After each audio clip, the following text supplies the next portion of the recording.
it gave me the inner strength that I needed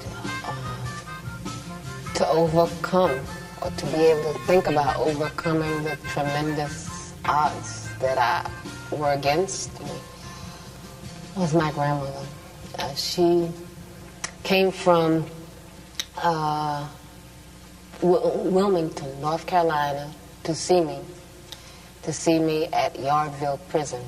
I was in that prison. I was put in a maximum security unit, in a cell with 2 guards in front of the cell 24 hours a day, and a cell between 2 gun towers that could train their guns directly on the cell. I was told that I was in the Yardville unit for women, even though I was the only woman, and they tried to keep me there for the rest of my life.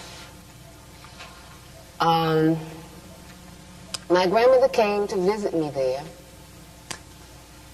to tell me a dream, and she came with all of my family, and everybody was happy, and I'm like, what's happening with y'all? And they said, no, she had a dream, and I was like, okay.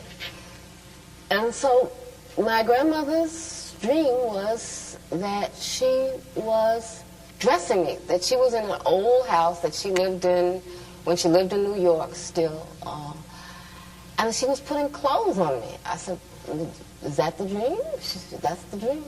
And I said, well, was I little or big? She said, no, you were big. So I said, oh my God, the only time people dress anybody when they're grown is when they're dead. And so she said, no, I know what you're thinking, no. What this dream means is that you are going to leave this prison. I don't know when, but it's going to be much less time than you've already spent here. And, I didn't understand the dream, to be honest. It didn't make any sense to me. What does this have and wearing clothes have to do with getting out of prison? But my grandmother has always had dreams, and her dreams have always come true. I don't know how my mother walked her trouble down. I don't know how my father stood his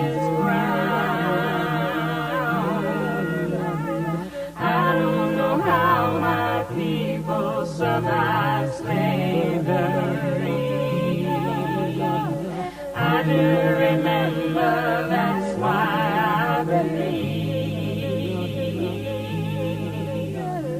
I don't know why the rivers overflow their banks.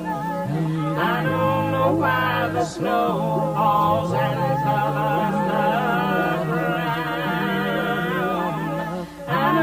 why the hurricane sweeps through the land every now and then. Standing in a rainstorm, I believe.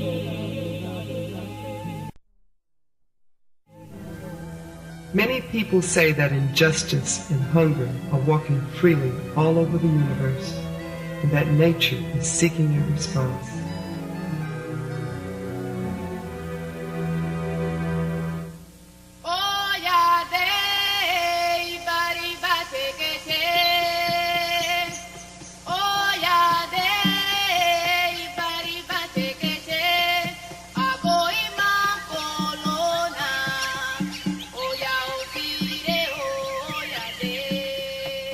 The moon and the sun once asked the earth, where are the women warriors?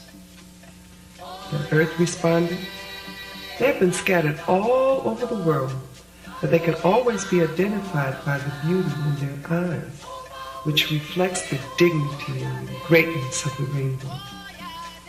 Nevertheless, continued the earth, they suffer greatly, often much more than what is commonly endured by a human being. Why? Then the moon and the sun responded energetically, we have to look for them We have to bring them together because it is only women warriors who know how to survive in the midst of so much suffering, struggling, struggling, struggling. I come from a tradition of women maroons, cimarrons, who didn't just try to escape from oppression, but were totally mind, body, spirit committed to resisting and committed to winning, whether was Nanny in Jamaica, who fought against the enslavers, whether it was Harriet Tubman, who helped to free more than 700 slaves.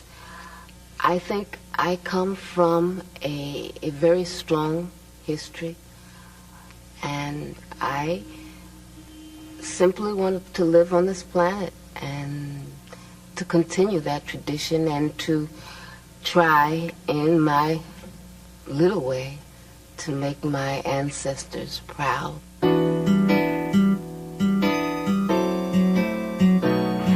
I want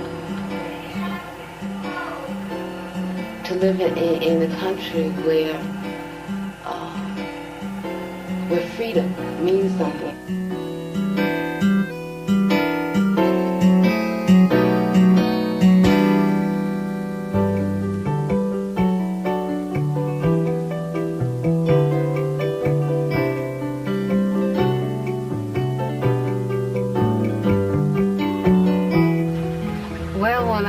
To Cuba, I really didn't know what to expect. I had these like crazy images because even though I considered myself a socialist, I considered myself someone who really identified with the Cuban Revolution, I had been raised on a diet of anti-communism. And so I came here and I was like expecting, first of all, everybody to look like Fidel. I thought everybody was going to wear green fatigues and stuff. It was just like a crazy thing. And I thought people would be talking like the revolution. You know what I mean? I just had these crazy stereotypes. And then when I came, it was like, wow, a whole new world. The first thing that hit me was, just how beautiful the nature is here. Whether it's the sea, whether it's the plants. This is one of the most beautiful places I've ever seen in my life. Everything is so lush, so green, so ripe. And, just the climate made me immediately feel at home. I was very much impressed by the healthcare system, by the education system, by the sports teams, by all of the many things that the revolution has been able to accomplish. What has impressed me most has been how people live, just how people relate to each other. I mean, I come from a society that is literally at war with itself. I didn't even know how to react to people when I came here. People would just come off the street and start talking to me, and I would immediately get paranoid. What do they want? It was very difficult for me to realize, somebody would say, what time is it? Or where did you buy that? Because Cubans will come up to you and just talk to you, whether you were in a store, on a line, and that was something very different, that human contact.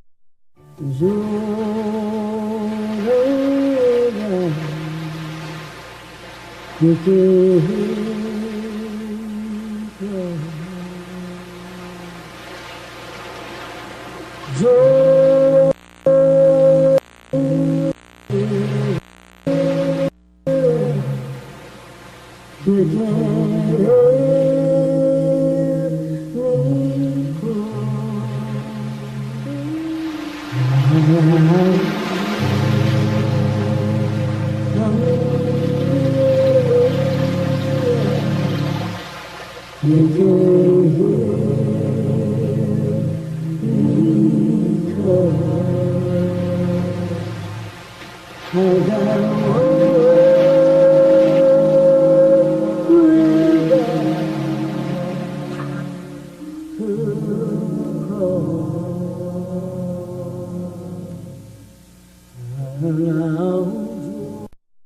was born in 1947 in New York City.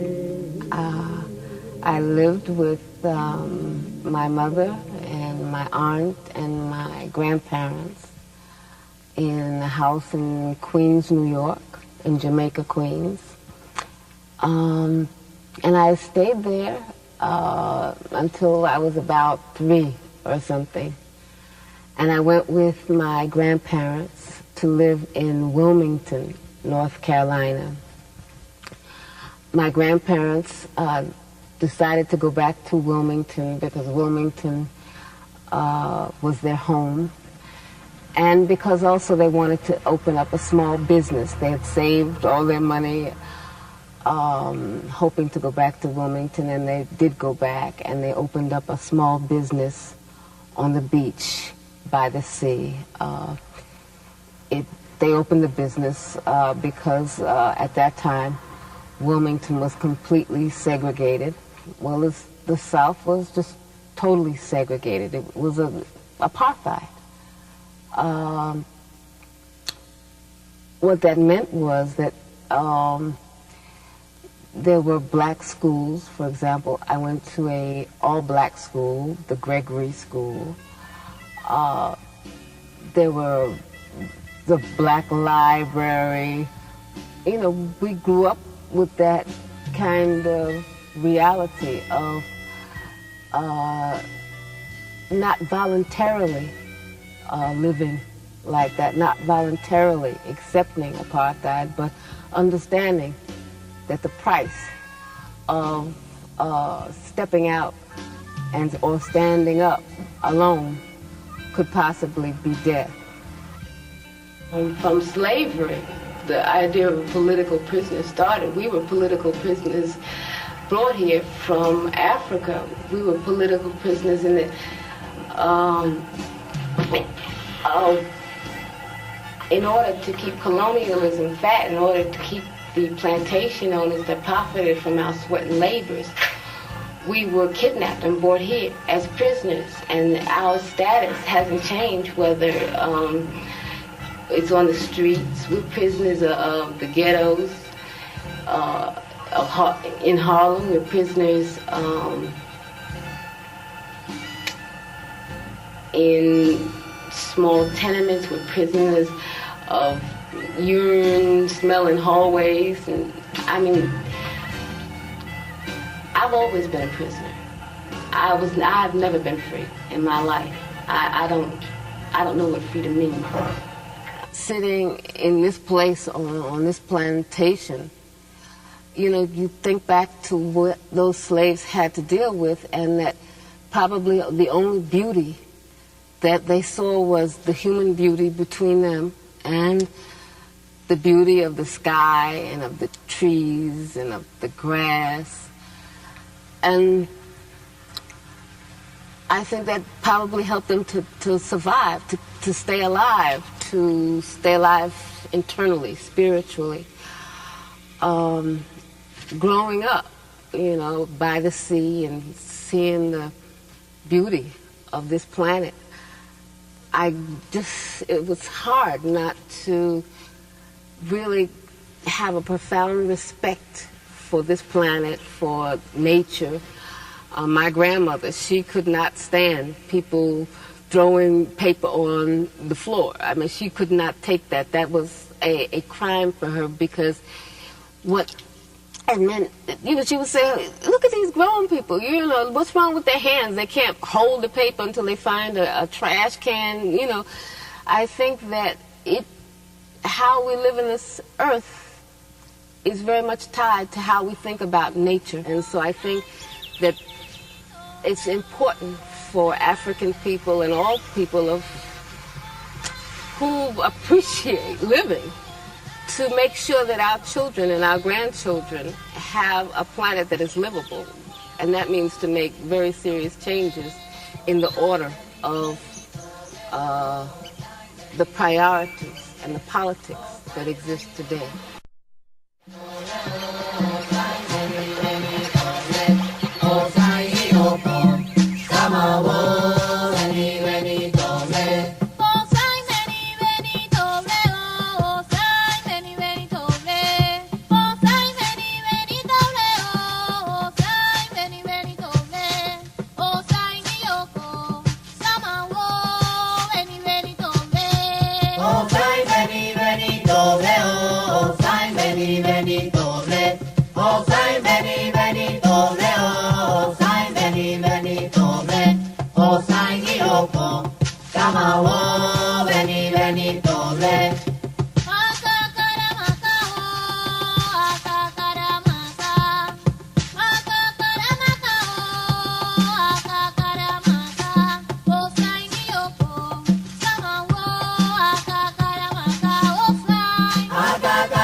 Being African is not a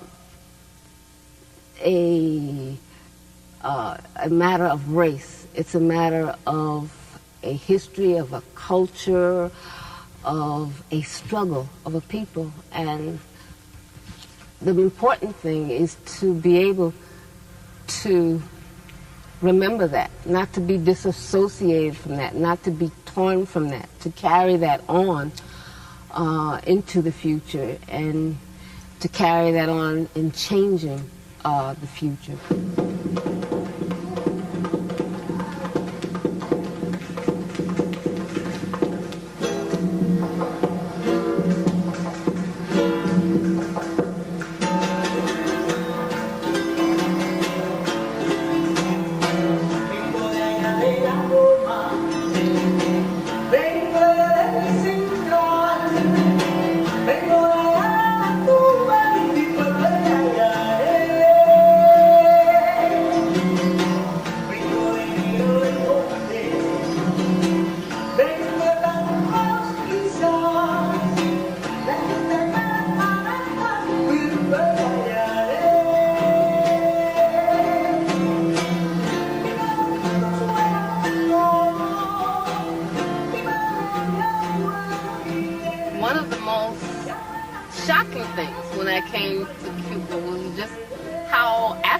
Cuba is.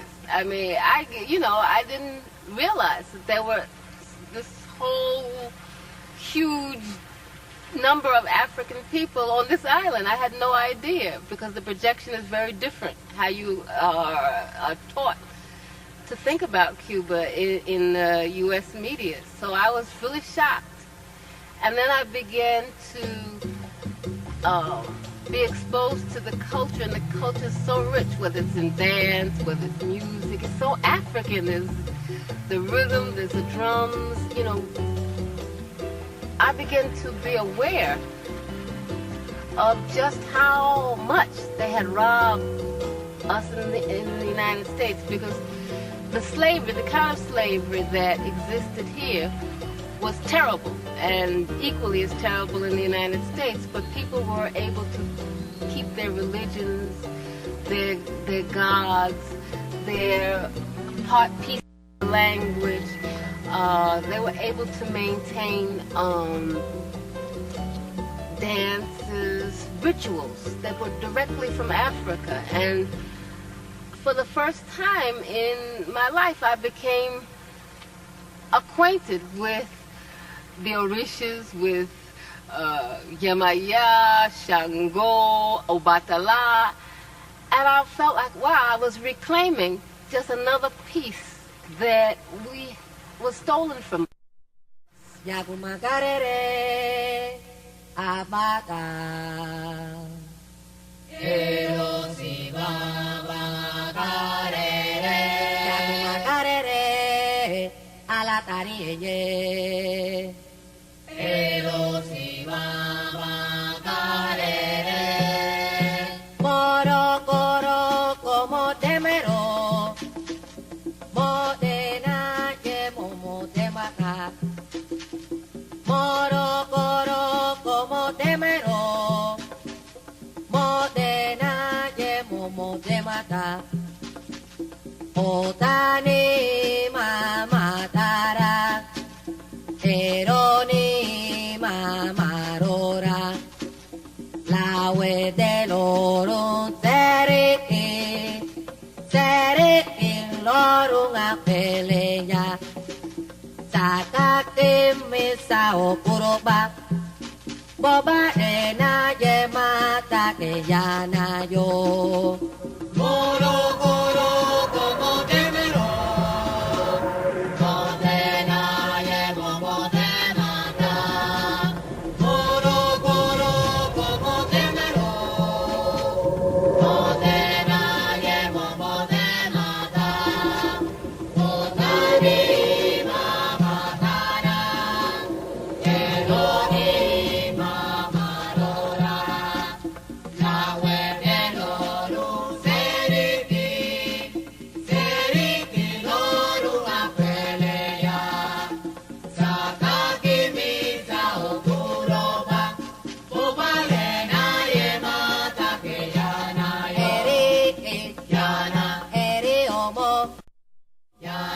The Black Panther Party came under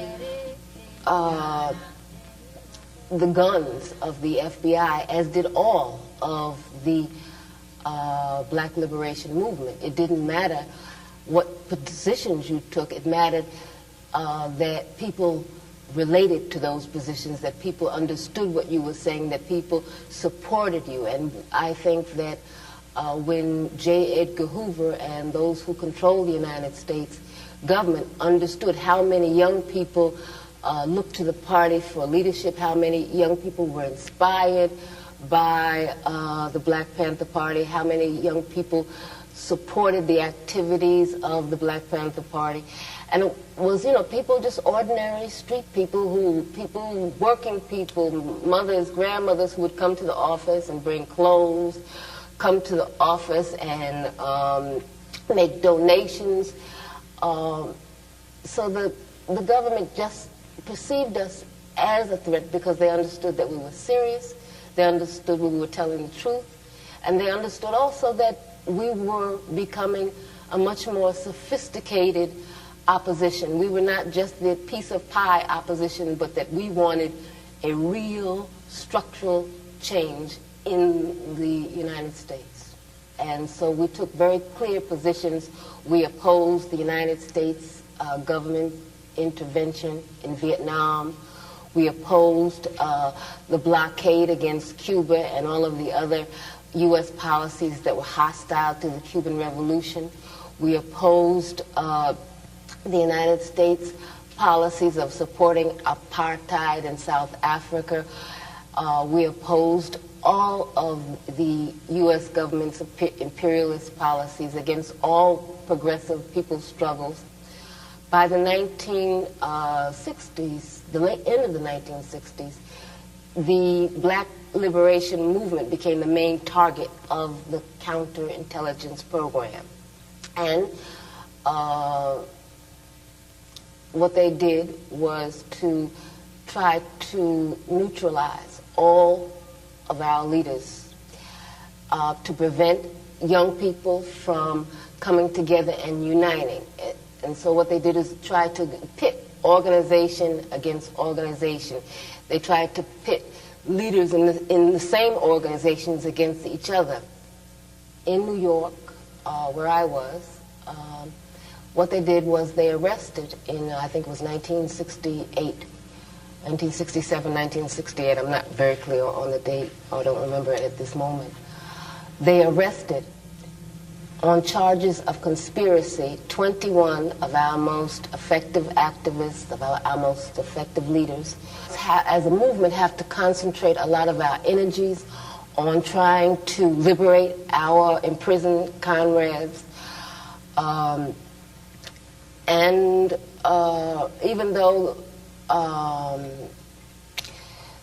they were given bail, the bail was $100,000 apiece, and only a few of them we were able to bail out.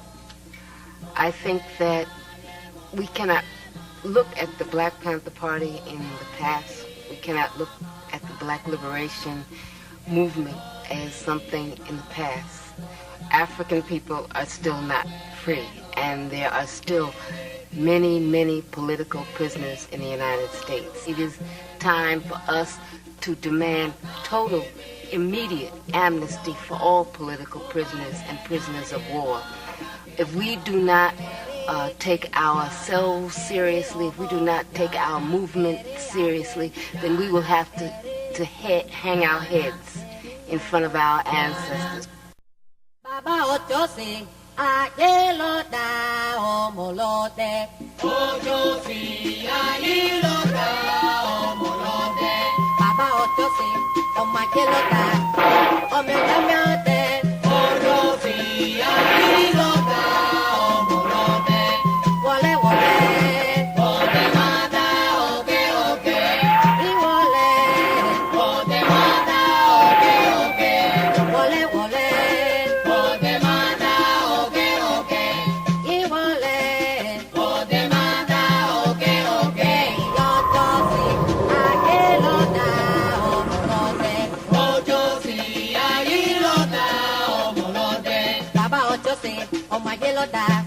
Omelote, Ochosi, Ayilota, Omolote. Yambele iloro de mata colona. Yambele iloro de mata colona. Yambele iloro de mata colona. Yambele iloro de mata colona. De pao de mata. Iwara. Ayochoso de mata. Iwara. Y de pao de mata. Iwara. Ayochoso de mata. Iwara. Ayochoso de mata. Iwara. Y de pao de mata. Iwara. Ayochoso de mata. Iwara. Y de pao de mata. Iwara. Ayochoso de mata. Iwara. Y de pao de mata. Iwara. Y de pao de mata. Iwara. Ayochoso de mata. Iwara. Y de pao. Where I was kept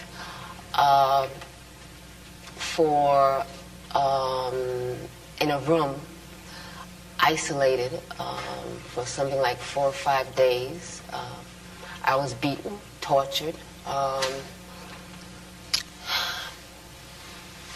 It was a hellish experience.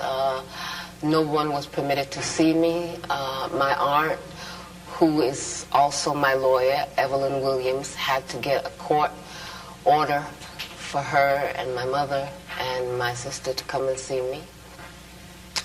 I was in prison altogether 6.5 years. I spent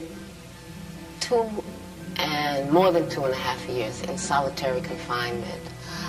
Much of that was in men's prisons. In other words, I was the only woman. Even though they say that there are no political prisoners in the United States, I was kept in solitary confinement, kept in men's prisons because of my political beliefs. So you figure that one out. What it was prison? Prison was hell. It was a new kind of plantation. I feel like a maroon woman. I feel like an escaped slave, because what I saw in the United States in those prisons was slavery. It was black people with chains in cells. It was just poor people, just stepped on and smashed. I'll never forget what I saw. I'll never forget what I've lived through. I'll never forget what my people have lived through.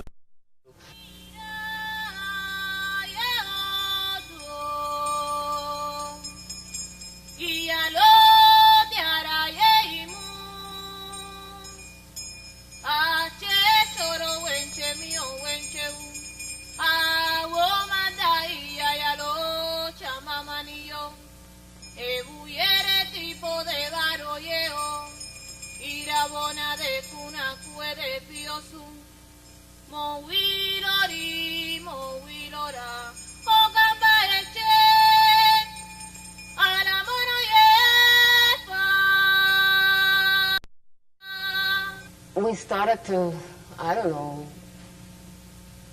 to feel tender toward each other. We started to feel an attraction, to feel like human beings again, I guess is the word for it. And the subject of sex came up, and we thought about it, and we talked about it. And it was really heavy. It was a heavy, heavy thing, because, I didn't know how to feel.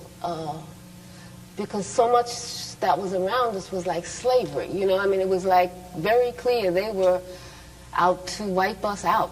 And it was real. It wasn't any fantasy, wasn't any joke. They were out to take our heads.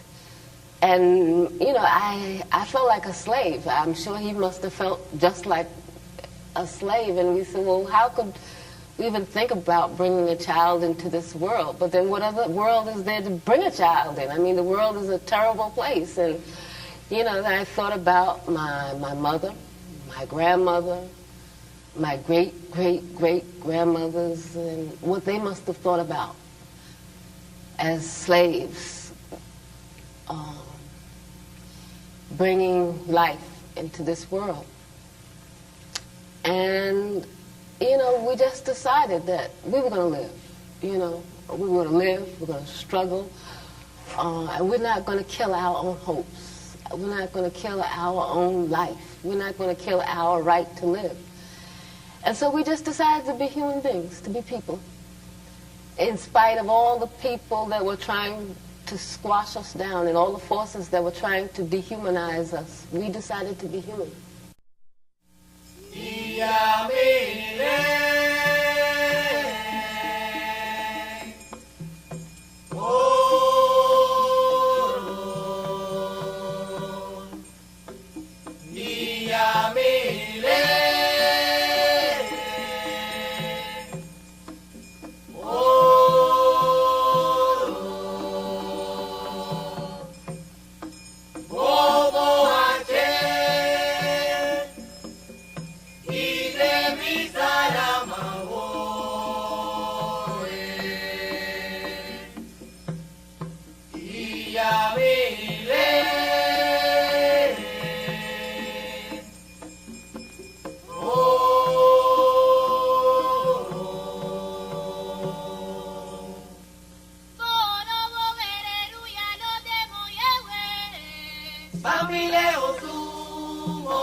The day before it was time to escape, I called my grandmother, and I couldn't call her, and say, I'm getting ready to escape. And so she said, I want to tell you something. Are you listening to me? Yes, grandmother. I don't want you to get used to that place. Don't get accustomed to that place. Do you hear me? Yes, grandmother. Are you sure you hear me? Yes, grandmother. I do not want you getting used to that place. Do you hear me? Yes, grandmother. And so when I hung up the phone, it was like a sign. It was like, my grandmother knew. It was like everything was ready to go, and everything went fine.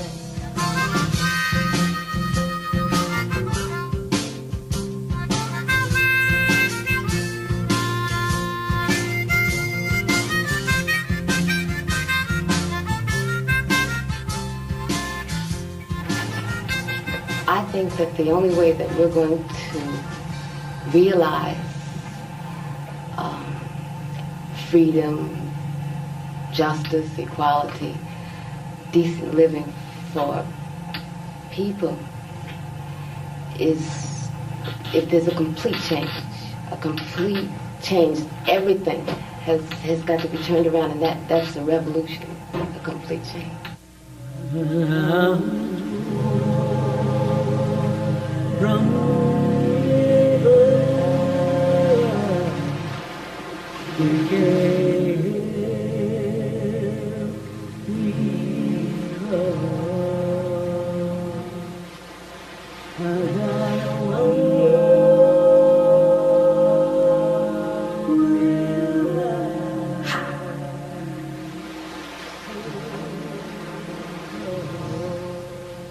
Separation has been very hard on my family.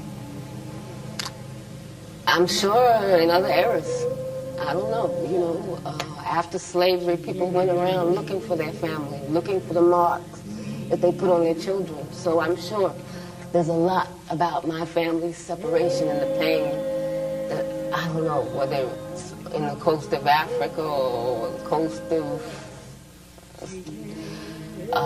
some island in the Caribbean or in the United States. Separation is a real part of being African in the Americas, being slaves or ex-slaves. In my own case, prison has meant separation, exile has meant separation, and well, I'm going to be real right now because I can't be any other way. Today, my mother died. And I didn't know if I could do this, but since I didn't have anything else to do, and I figured this was the best homage I could pay to my mother, is to try to carry on her tradition, what she passed down to me, what my grandmother passed down to her, and what their foremothers passed down to them. I hope that I can live up to my mother's example, and I hope I can live up to my ancestors' expectation of me, because I really believe that I have a duty to all those who have come before me, to all those who lie at the bottom of the ocean, to all those who lost their lives, whether it's in the cane fields or the cotton fields or, hanging off some tree, to continue this struggle and to continue to love and to continue to believe and to continue to try to be human, to be giving, to be loving.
Women warriors fight while others celebrate.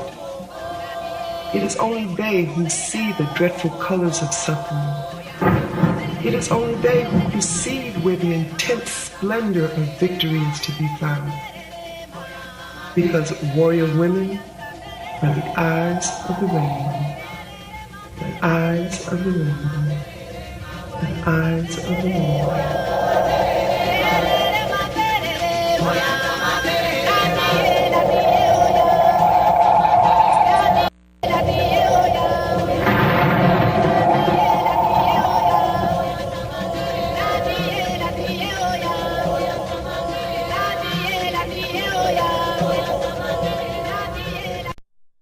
My name is Assata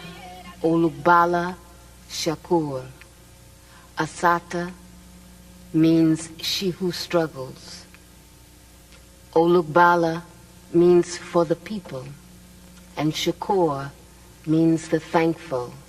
It is a name that I took to carry on the name of Zaid Malik Shakur in honor of his family and in honor of the forces of beauty and good on this earth, which I'm very grateful for. That is my name.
Snow falls and covers the ground. I don't know why the hurricane sweeps through the land every now and then. Standing in a rainstorm, I believe. I don't know why the angels woke me